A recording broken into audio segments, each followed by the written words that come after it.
Bonjour à tous et bienvenue sur ce webinaire qui porte sur la réduction des consommations d'eau dans le secteur de l'hydrocurage et de l'assainissement. Ce webinaire est déployé dans le cadre du programme d'action de la Chambre de métier sur la sobriété hydrique, qui est en partenariat avec les agences de l'eau Rhône-Méditerranée-Corse et Loire-Bretagne, et qui s'inscrit dans le cadre notamment du plan de sobriété et d'efficacité hydrique des entreprises en Auvergne-Rhône-Alpes, plan lancé par la préfecture de région. Voilà, nous accueillons Monsieur Belloncle, qui sera parmi nous aujourd'hui pour nous parler de la solution des camions recycleurs. Je vous laisse vous présenter, Monsieur Belloncle. Oui, bonjour, je suis François Belloncle, je suis directeur du business développement pour TIP, pour l'Europe du Sud.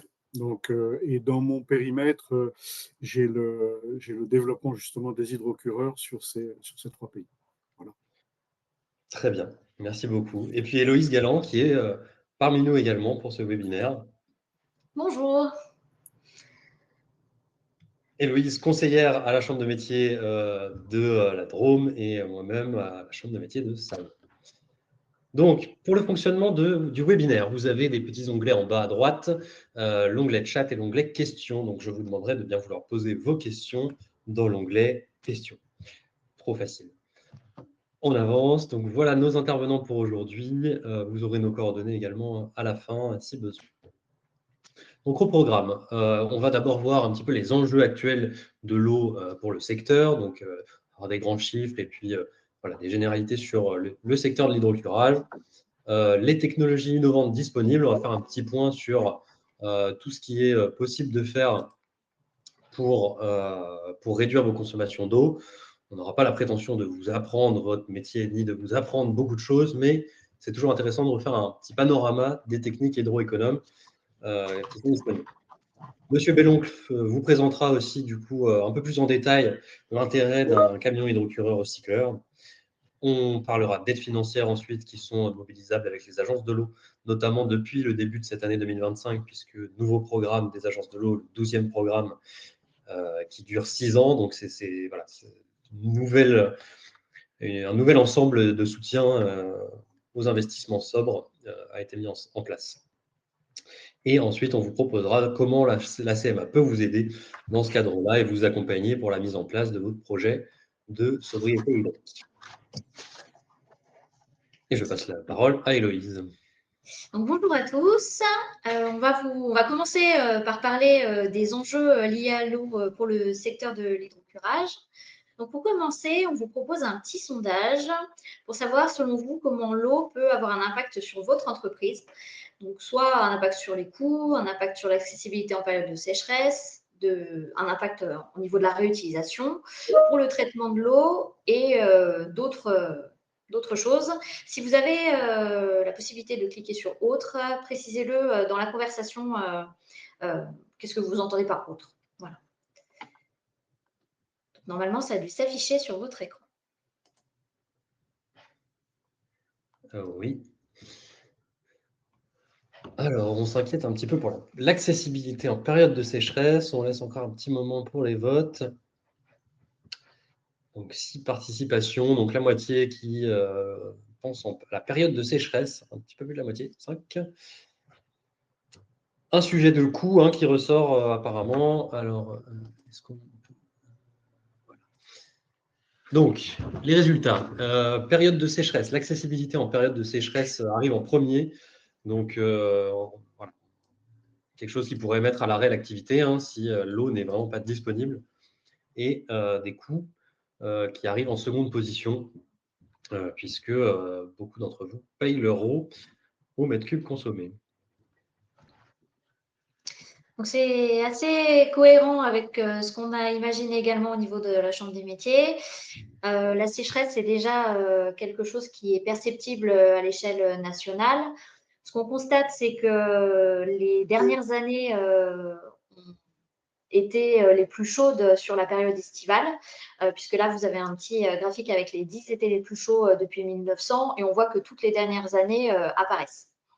Ce qu'on voit aussi, c'est que sur le graphique que vous trouvez à droite, enfin sur la carte, on a quand même des zones qui, en fin d'été, se trouvent avec des niveaux bas ou très bas en termes de niveau des nappes. On a eu quand même un petit peu de chance sur cette année puisque les niveaux d'eau étaient exceptionnellement hauts jusqu'au mois de février. Donc, ça a permis quand même d'avoir moins de problématiques liées à la sécheresse que les années précédentes. C'est quand même un enjeu majeur. Au niveau de l'État, la sobriété hydrique est quand même ressortie aussi comme un enjeu majeur puisqu'un plan eau a été mis en place à partir de l'année 2023.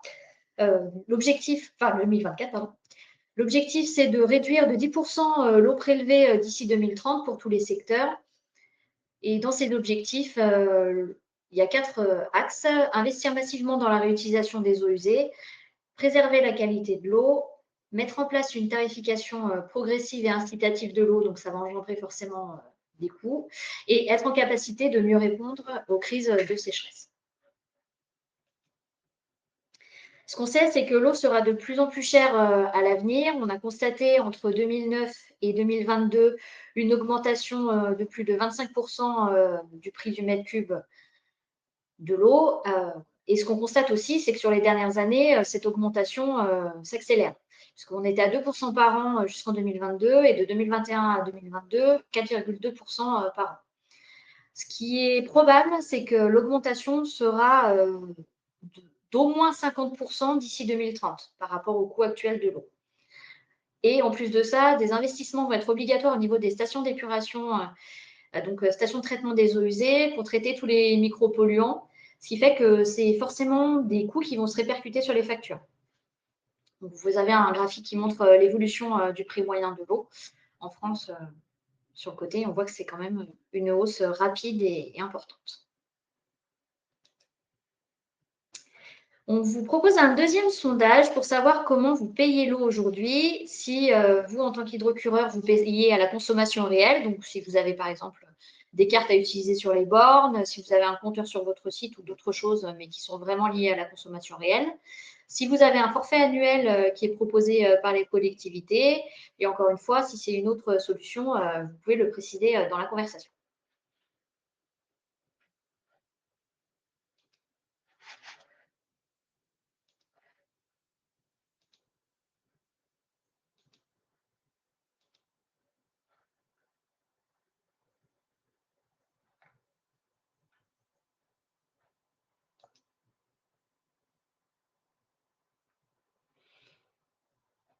Donc, pour l'instant, on a 9 votes.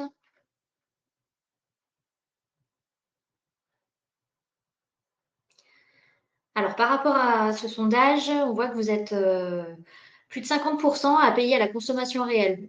C'est-à-dire que votre consommation, si vous faites des économies d'eau, ça va s'impacter directement sur les coûts que vous avez à payer sur cette consommation. On va parler maintenant du contexte, rentrer dans le vif du sujet, du contexte de l'hydrocurage en France. La France aujourd'hui, c'est 425 000 km de réseau d'assainissement et ça représente en chiffre d'affaires 8,4 milliards d'euros. Donc ça, c'est une référence sur 2023 puisqu'on n'a pas les chiffres de 2024. Et ce qu'on a constaté, c'est qu'un camion par jour peut consommer jusqu'à 30 mètres cubes d'eau. Donc, on sait que l'hydrocurage, c'est l'une des solutions, enfin, c'est la solution la plus écologique en ce qui concerne l'utilisation de produits chimiques. Donc, ça reste une solution écologique, mais par contre, il y a quand même des choses qui peuvent être faites sur la consommation d'eau.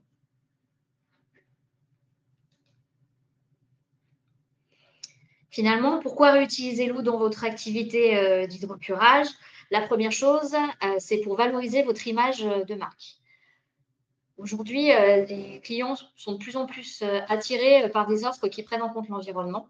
Donc, mettre en avant votre engagement écologique, que ce soit en termes de communication ou via des certifications ou des labels, ça permet d'être reconnu sur le marché, sur le territoire et de pouvoir aussi peut-être à l'avenir accéder ou non à certains marchés publics, par exemple. Ça pourrait être un critère qui serait mis en place. Le deuxième argument, c'est l'autonomie et la sécurité d'approvisionnement. Moins vous utiliserez d'eau, moins vous serez dépendant des réseaux publics et ça vous prépare aussi aux aléas climatiques. sachant que voilà, on a 10% qui est demandé d'ici 2030. Les entreprises qui ne mettront pas en place ces actions-là, potentiellement, pourront avoir une coupure des accès à l'eau sur des périodes de sécheresse. Et pour terminer, le fait de mettre en place de la réutilisation de l'eau sur l'activité d'hydrocurage, ça vous permet de réduire les coûts. Ce qu'on a vu juste avant, c'est que les mètres cubes d'eau vont être de plus en plus chers. Plus vous réutiliserez d'eau, moins vous aurez de dépenses sur le prélèvement et donc sur la facture. Et ça vous permet aussi d'éviter, toujours en revenant sur le point précédent sur l'autonomie et la sécurité en cas de crise de l'eau, ça vous permet d'éviter une perte de chiffre d'affaires si un jour, il y a une période sur laquelle les hydrocureurs qui n'ont pas mis en place les actions ne peuvent plus travailler. Je passe la main à Alexis. Donc, on va faire un petit tour d'horizon des technologies innovantes disponibles à notre connaissance. Si vous avez d'autres technologies ou d'autres idées qu'on n'aurait pas évoquées, n'hésitez pas à les mettre dans l'onglet chat pour partager éventuellement ça avec vos confrères. Donc, on va faire un petit tour. Alors, pour commencer, avec zéro eau, on peut faire du débouchage sans eau, purement mécanique, donc avec des fraises rotatives. C'est l'action mécanique uniquement qui permet le débouchage.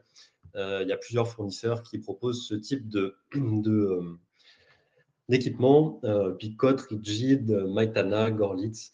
Donc, ce n'est pas applicable à tous les travaux, mais quand c'est possible de remplacer l'utilisation d'un hydrocurage classique,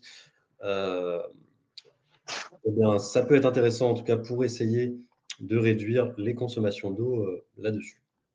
Voilà, c'est une piste. C'est surtout ce que j'ai compris sur les bouchons relativement durs, mais voilà, ça peut être intéressant d'essayer de maximiser l'utilisation de ces techniques qui ne nécessitent pas l'utilisation d'eau ni d'eau potable, évidemment. Les bus de nettoyage économes. Alors, des bus, il en existe des centaines de types différents, des grosses, des petites, des gros débits, des formes diverses et variées. Là, il faut s'orienter vers vos fournisseurs pour leur demander, les challenger sur cet aspect consommation d'eau qui peut être intéressant et important pour vous. Je pense que ce sont des choses sur lesquelles ils réfléchissent, sur lesquelles ils ont des données. Et donc, allez titiller vos fournisseurs pour avoir des bus qui sont les plus économes en eau possible est un axe pour réduire les consommations d'eau lors de vos interventions. Et évidemment, avoir une gamme de bus assez large pour pouvoir choisir la buse optimale pour chaque chantier. Mais ça, je me doute que vous êtes déjà dans cette démarche-là. Voilà. Mais l'important, je pense, c'est essayer de titiller éventuellement les fournisseurs sur cet aspect-là et leur demander quels seraient les buses les plus économes. Il existe également du curage très ou ultra haute pression. Donc, les camions hydrocureurs classiques combinés classiques sont plutôt autour des 200 voire 300 bars de pression. Donc là, plutôt dans ce qu'on va appeler haute pression. Et pour des usages spécifiques, c'est-à-dire sur des tuyaux plutôt d'un diamètre, des canalisations d'un diamètre plutôt petit à moyen, donc pas 4 mètres de large, on peut utiliser du coup de la très ou de la ultra haute pression, à partir de 500 bars jusqu'à 3000 bars pour les machines les plus puissantes. Ça peut être intéressant puisque en utilisant ces buses spécifiques et évidemment la pompe qui va derrière, on augmente fortement l'action mécanique et il y a plus de pression et on baisse le débit qui est en sortie. Donc, ça permet, si on reste à durée constante pour le nettoyage, ça permet de réduire la consommation d'eau et d'utiliser une technique alternative. C'est plutôt efficace sur les colmatages durs, mais ça peut être utilisé aussi sur du curage plus classique. Alors attention, il y a une notion de protection des réseaux. Il faut faire attention à ne pas endommager les réseaux si on utilise du 3000 bars sur des réseaux qui sont un petit peu endommagés ou vieillissants. Mais ça, c'est vous les pros et je ne doute pas que vous savez quand utiliser ceci. Mais voilà, ça peut être une piste pour économiser de l'eau. La réutilisation des eaux usées traitées. Donc là, on a vu comment on pouvait faire éventuellement sans eau sur certains usages, comment on pouvait réduire les consommations d'eau sur les usages actuels. Et là, c'est plutôt, on va passer dans la partie réutilisation de l'eau. Donc, il y a l'option de réutiliser l'eau des stations d'épuration. Quand une station d'épuration a fini de traiter l'eau, elle la rejette normalement au milieu naturel, mais certaines stations ajoutent un module supplémentaire en sortie de station pour atteindre une qualité supérieure, la qualité A souvent, et qui permet de réutiliser après cette eau pour faire de l'hydrocurage. Donc, il y a déjà quelques stations qui proposent ce type d'offre où on peut aller se recharger, par exemple la station de Clermont-Ferrand ou celle d'Aix-les-Bains. On peut aller charger son camion en même temps qu'on va déposer du coup les déchets liquides et fluents que vous avez collectés. Et évidemment, cette eau-là est à un tarif inférieur à celle de l'eau potable, puisqu'il y a tout un traitement qui n'a pas été fait sur cette eau et qui permet d'en baisser le coût et donc de réutiliser une eau et de ne pas peser sur la partie eau potable pour le territoire. Voilà. Donc, c'est notamment autorisé par un décret relativement récent. Bon, ça date quand même de 3 ans maintenant, mais voilà, il y a tout un ensemble de réglementations en ce moment qui se met en place pour faciliter ce genre d'usage. Alors, ce n'est pas encore parfait. J'en doute pas que certains d'entre vous auront peut-être des remarques à faire sur ce sujet, mais c'est quelque chose qui se met en place et qui, à n'en pas douter, dans les 5 à 10 ans à venir, va se développer sans aucun doute. Je t'interromps une seconde. On a une remarque de Christophe Hiverneau qui nous dit que ça peut être une obligation de s'alimenter sur la station d'épuration la plus proche ou de retourner sur son site quand il n'a pas la possibilité de se brancher sur un réseau car la collectivité est concurrente sur l'activité de l'hydrocurage. Donc finalement, c'est bien aussi d'avoir accès aux stations d'épuration qui peuvent recycler l'eau. Ça peut être une solution alternative, du coup. C'est ça que vous nous dites, monsieur Hiverneau, si je comprends bien.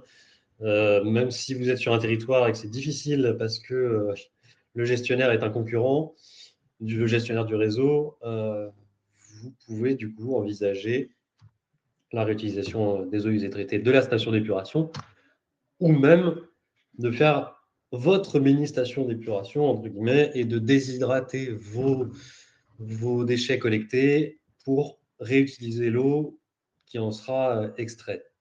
Ça, c'est un projet éventuellement qui peut se mettre en place sur votre site où quand vous revenez du coup décharger vos effluents, vous pouvez les traiter, réutiliser l'eau et envoyer le reste qui est plus sec du coup et d'emmener ça à la station. Je crois que c'était vous d'ailleurs, monsieur Hiverneau. On avait déjà eu un échange par téléphone. Vous aviez parlé de ce projet possible, alors qui peut être mutualisé entre différents partenaires pour permettre de réduire les coûts d'investissement.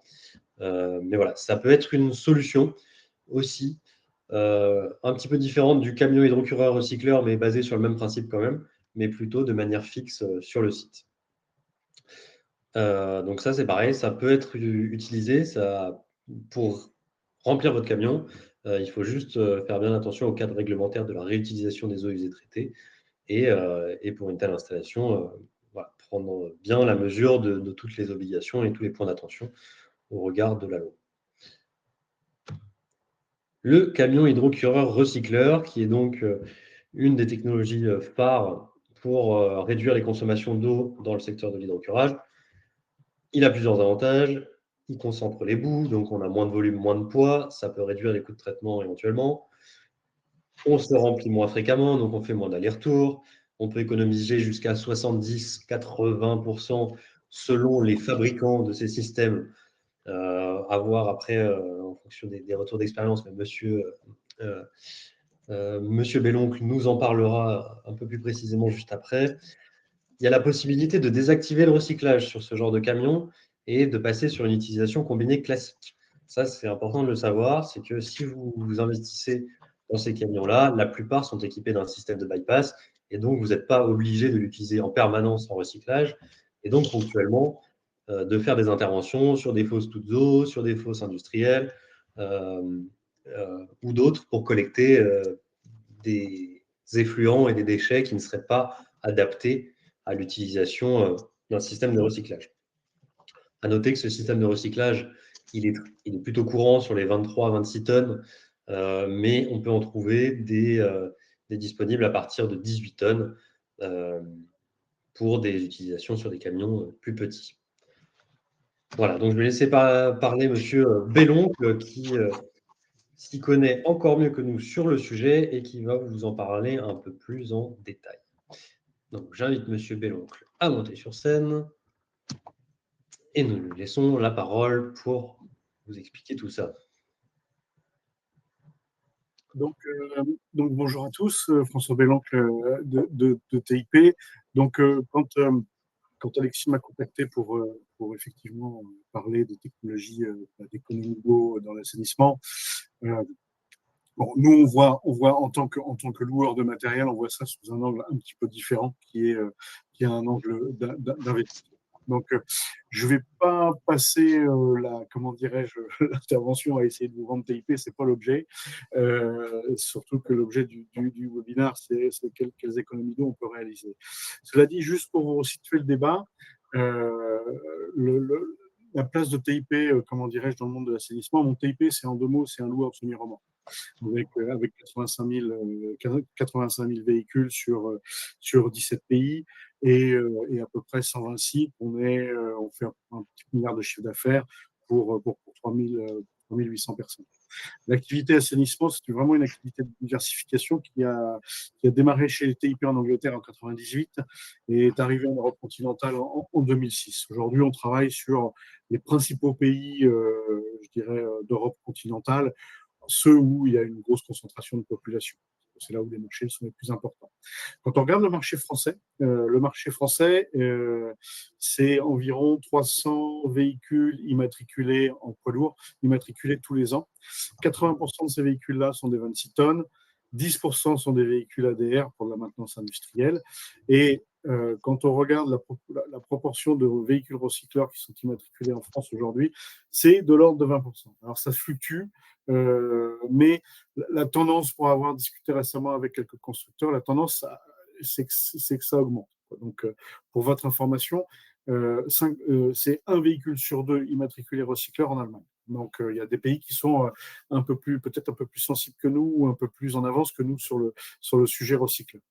Donc, et après, on a, comme dans notre gamme, on a du véhicule poids lourd et du véhicule léger. Le marché du véhicule léger, c'est environ 250 véhicules par an. Là, pour le coup, il n'y a pas de recycleur. La flotte de TIP en Europe, c'est à peu près 600 véhicules. Donc, 600 véhicules, essentiellement poids lourds, avec une petite proportion de véhicules légers. Donc, qu'est-ce qui aujourd'hui fait bouger ce marché? C'est effectivement l'entretien des réseaux qui est devenu, qui est quelque chose d'incontournable, en tout cas dans les pays, comment dirais-je, je ne veux pas dire civilisés, mais dans les pays où il y a des fortes implantations, il y a des fortes pressions démographiques, en tout cas sur les grandes villes. Et aussi, on l'a constaté l'année dernière, notamment en Espagne, avec les crues qu'il y a eu dans la région de Valence, le changement climatique a un impact aussi à faire évoluer les mentalités et à faire évoluer les flottes aussi. Donc, après, bon, l'intérêt pour la location, il est ce qu'il est. Quand on compare une location avec un investissement, le gros intérêt de la location, c'est que si demain vous avez besoin d'un hydrocureur et que vous ne l'avez pas dans votre flotte, vous pouvez venir chez nous pour essayer d'en trouver un. Et à plus forte raison, si vous souhaitez avoir un hydrocureur recycleur, on en a aussi dans notre flotte. Donc, voilà. Donc, je vous ai préparé juste un petit aperçu des véhicules PL que l'on a dans notre flotte. Donc, c'est des véhicules que vous connaissez certainement aussi bien que moi, voire même beaucoup mieux. On a du combiné classique. Autant on a du combiné classique. On a des combinés classiques de toutes marques. Aujourd'hui, on travaille avec tous les constructeurs sans distinction. Et aussi, on a effectivement dans notre flotte des combinés hydrocureurs recycleurs. Donc voilà. Alors, le plus important, je serais tenté de dire aujourd'hui dans cette intervention, tout le monde sait qu'un combiné recycleur par rapport à un combiné classique, le coût d'investissement n'est pas le même. Et la plupart des opérateurs sont toujours un peu fébriles, et moi aussi, hein, parce que pour votre information, je commande à peu près une trentaine de camions par an pour l'Europe du Sud, donc voire parfois certaines années plus. Et chaque fois qu'on doit répartir notre commande entre les combinés classiques, les ADR et les recycleurs, je peux vous assurer que parfois on a quelques soirs froides. Donc, parce qu'on est sur des investissements qui sont très très lourds. Donc, c'est un dilemme pour nous aussi. Mais cela dit, si on veut comparer l'impact d'un hydrocureur classique versus un recycleur, il faut se positionner sur un cas d'usage. Alors, avec quelques discussions avec les constructeurs et puis certains opérateurs, on a un cas d'usage qui serait 40 km de réseau à curer en diamètre 500 chargé à 25% et avec un enjeu de 700 tonnes de matière solide à décharger. Donc, quand on compare sur ce chantier-là, sur cette volumétrie de chantier-là, l'impact des deux typologies de matériel, on se rend compte que on va devoir utiliser un combiné classique environ 1450 heures pour pouvoir aller au bout de ce chantier, versus un combiné recycleur où on en aura besoin à peu près la moitié du temps. Donc, l'impact, après j'ai pris un coût horaire interne où on a un peu de masse salariale chargée, un peu de frais de structure. Donc, ça aussi, c'est quelque chose sur lequel vous avez tout à fait le choix de être d'accord et de recalibrer ça par rapport à vos taux horaires internes.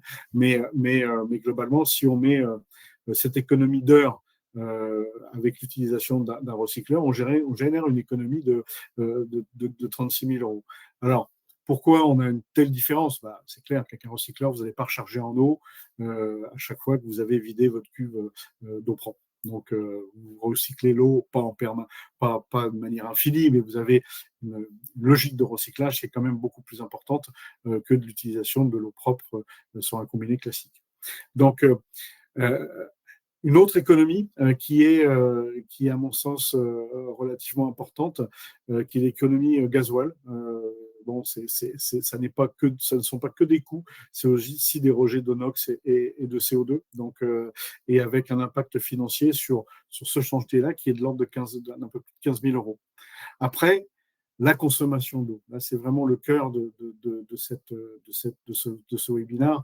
Entre un combiné classique pour faire ce chantier et un hydrocureur, il y a un delta de 7000 mètres cubes d'eau qui vont en défaveur du combiné classique. Donc, à une époque où l'eau ne coûtait pas, où était facile d'accès, où on ne se posait pas de soucis pour pouvoir charger ces véhicules, ok, c'était peut-être pas forcément un super argument en faveur de l'hydrocureur recycleur. Mais maintenant, c'est majeur.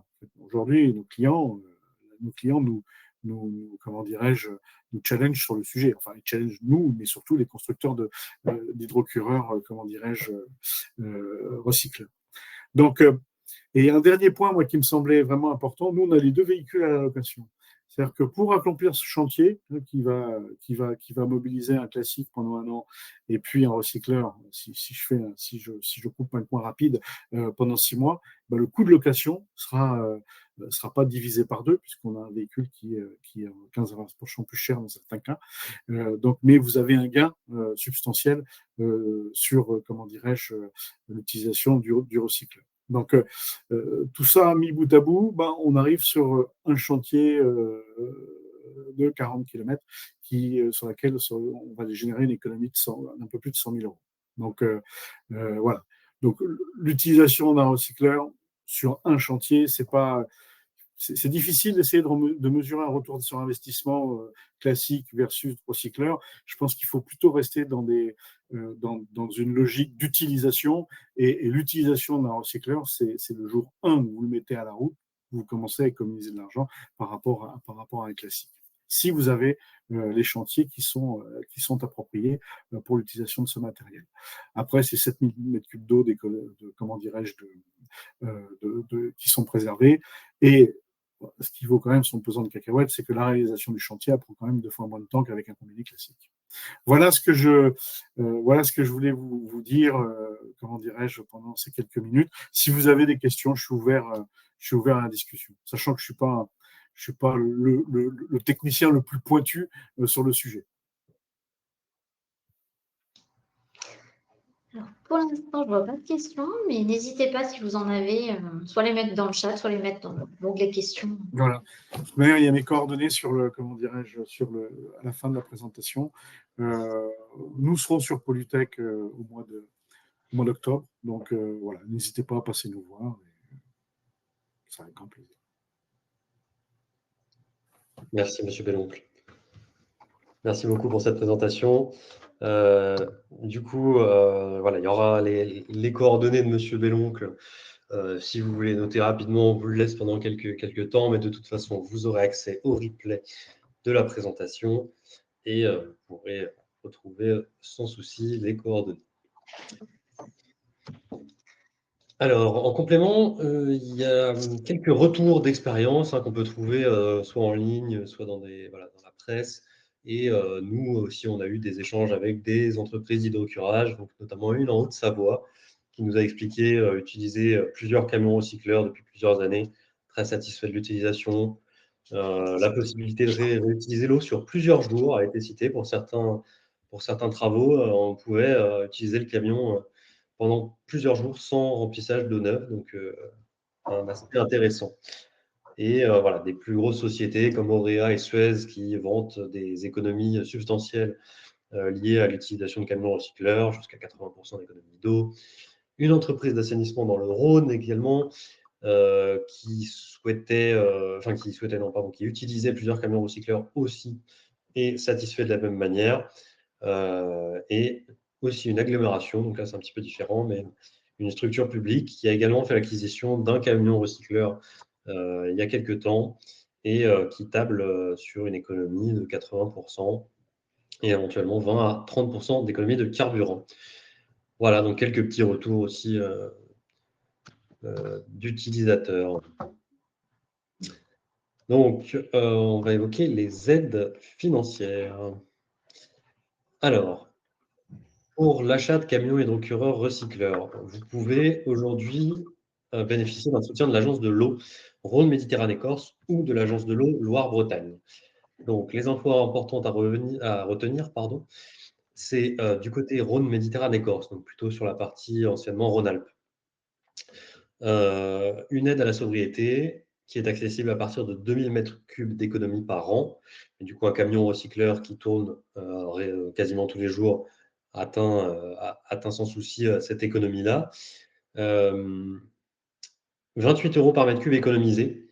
Donc, ce qui nous fait quand même 56 000, si je ne m'abuse, au minimum, si on est à 2000 m3 d'économie.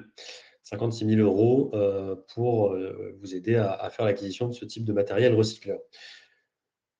Ou d'autres matériels, d'ailleurs, ce n'est pas forcément que le camion recycleur, mais si on réussit à faire 2000 m3 d'économie, ce qui est quand même conséquent, on peut avoir ce soutien-là. Et du côté de l'Agence de l'eau Loire-Bretagne, donc sur le territoire Auvergne-Rhône-Alpes, c'est plutôt la partie ex-Auvergne. Mais voilà, il faut regarder quand même précisément sur quelle agence de l'eau sur quel bassin hydrographique est située votre entreprise pour savoir précisément de quelle agence de l'eau vous dépendez. Et de l'autre côté, voilà, côté Loire-Bretagne, on a une aide un petit peu plus intéressante de 60 € par mètre cube, économisé, sans volume minimum économisé. Les dossiers sont analysés au cas par cas en fonction de l'intérêt et de la quantité d'économies des projets qui sont présentés pour chacune des commissions des aides. Voilà, donc vous avez les liens qui seront en dessous, les adresses qui vous permettent d'aller voir les détails de ces soutiens financiers, les détails des conditions. Et voilà, si vous avez besoin, en tout cas, d'aller monter un dossier de ce côté-là, nous, on se tient à votre disposition. On a l'expérience de ces dossiers-là et on peut vous aider à aller demander le soutien public pour vos économies d'eau. Et je vais passer la main à Héloïse. Justement, on va parler des accompagnements que la Chambre des métiers peut vous proposer sur ces sujets-là. Donc, on travaille en partenariat avec les agences de l'eau Rhône-Méditerranée-Corse et Loire-Bretagne, qui sont sur les deux bassins versants différents. Donc, notre premier axe de travail, c'est d'informer et sensibiliser les utilisateurs de l'eau. C'est notamment dans ce cadre-là qu'on fait ce webinaire aujourd'hui. Le deuxième axe, c'est de faire des diagnostics des consommations et plans d'action pour les entreprises. Donc, dans ce cadre-là, on peut venir vous voir directement sur votre lieu de travail pour pouvoir faire ce plan de baisse des consommations. Et ensuite, on peut vous accompagner à la mise en œuvre des projets. Et c'est également dans ce cadre-là qu'on peut vous aider à faire les dossiers d'aide. Je vais rentrer un petit peu plus dans le détail sur le diagnostic sobriété hydrique. L'idée, c'est d'étudier les leviers d'économie et de mettre en lumière les spécificités de votre secteur pour le futur programme des agences de l'eau. Et dans votre entreprise, notre intervention a pour but d'étudier vos consommations poste par poste, de proposer des actions d'économie chiffrées et de vous accompagner dans la mise en œuvre de votre projet. Tout ça sans reste à charge pour votre entreprise. Voilà, tout est financé et pris en charge par les agences de l'eau et la chambre de métier. On a aussi d'autres pôles sur lesquels on peut vous accompagner en dehors de l'eau. Donc, sur le pôle environnement, on peut vous accompagner sur l'énergie, sur la mobilité, sur les déchets, notamment le réemploi, sur des projets photovoltaïques également. On a aussi un pôle formation qui propose des formations diverses et variées, passant de l'hygiène sur le numérique. On peut vous aider à faire un site internet. On peut vous accompagner également sur la gestion, sur du développement commercial, du management, sur les ressources humaines également, pour vous proposer un diagnostic et vous aider aussi pour le recrutement. Tout ça, c'est des choses qui sont proposées par la chambre de métier où des conseillers locaux peuvent vous accompagner sur ces sujets. Donc, notre dernier sondage de ce webinaire, pour savoir si, l'idée c'est de voir si vous êtes intéressé pour qu'on vous recontacte, soit au sujet de l'eau, soit au sujet, sur d'autres sujets que j'ai évoqués précédemment, si vous souhaitez être contacté par un conseiller spécialisé de la chambre de métier, ou non. Donc, le sondage va s'afficher sur vos écrans. Vous pouvez en cliquer sur plusieurs réponses.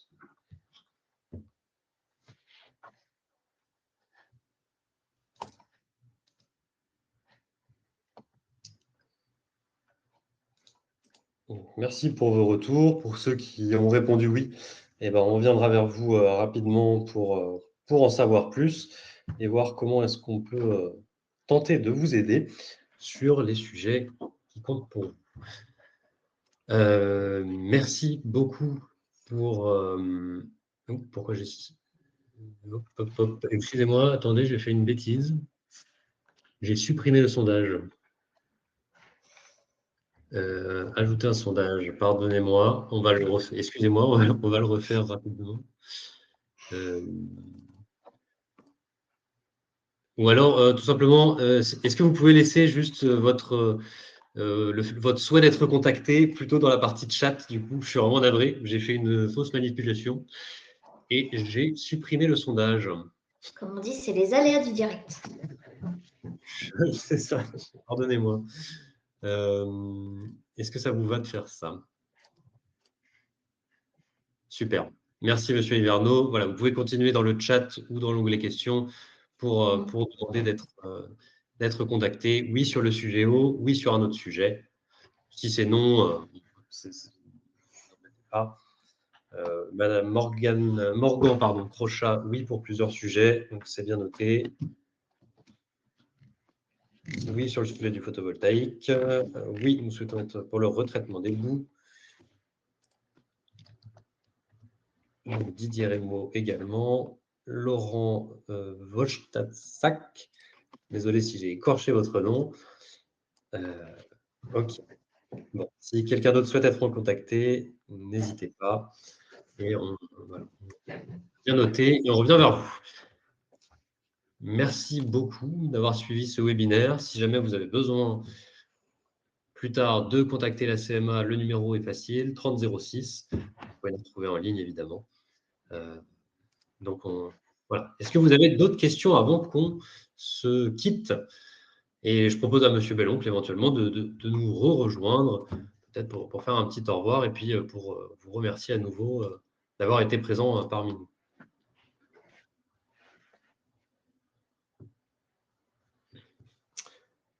Des ultimes questions avant qu'on se quitte? Sinon, voilà. Merci encore, M. Belloncle, pour votre participation qui nous a bien éclairé sur voilà, les intérêts d'un camion hydrocureur par rapport à un combiné classique avec un bel exemple très concret. Donc voilà, merci pour tout. Ok. Bah, écoutez, je vous souhaite une bonne fin de journée. Bonne fin de journée également. Au plaisir. Au revoir. Au revoir. Merci à tous. Merci d'avoir suivi ce webinaire. Au revoir. Bonne fin de journée. Au revoir.